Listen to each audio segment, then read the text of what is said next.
కళ్యామాకు నూనె ఎట్లా తయారు చేసుకుని చూపిస్తా పని.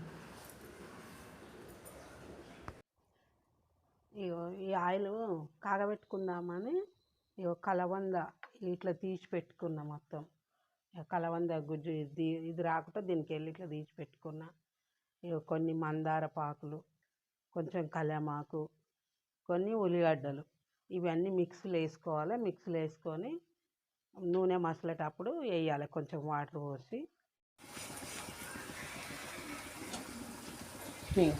ఇట్లా మసలాలి. ఇక బాగా ఉడికింది నూనె. ఇక ఈ కలర్ వచ్చింది చూడు, ఈ కలర్ వచ్చేదాకా ఉడికించుకోవాలి. ఏం కాదు, మంచిగా అయిపోయింది. అయింది కూడా, దించుకుంటుంది. ఇది తీసుకొని ఇట్లా పోసుకోవాలి చల్లగా అయిపోయినాక జాలి పెట్టి.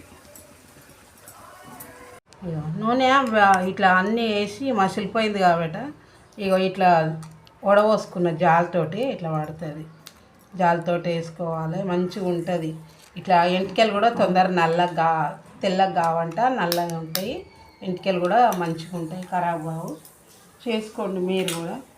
ఇగో ఇట్లా డబ్బాలో పోసి పెట్టుకుంటాను నేనైతే. అంత నూనె మసిలి తక్కువ అయిపోయింది, మీరు ఎక్కువ చేసుకోవచ్చు, బాగానే రోజులు వస్తుంది. ఈ వీడియో నచ్చితే మీరు లైక్ చేయండి, షేర్ చేయండి. డబ్బాలా ఇట్లా చేసి పెట్టుకోవచ్చు, ఏం కాదు, 2 నెలలైనా ఖరాబ్ కాదు. మీరు కూడా చేసుకోండి. మీకు ఈ వీడియో నచ్చితే లైక్ చేయండి, సబ్స్క్రైబ్ చేయండి, కామెంట్ చేయండి బేటా. మీరు కూడా చేసుకోండి.